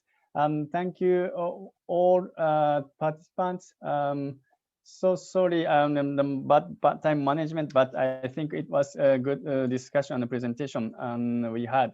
So thank you very much, and please keep safe and stay well, and until next time. Thank you very much. Thank you.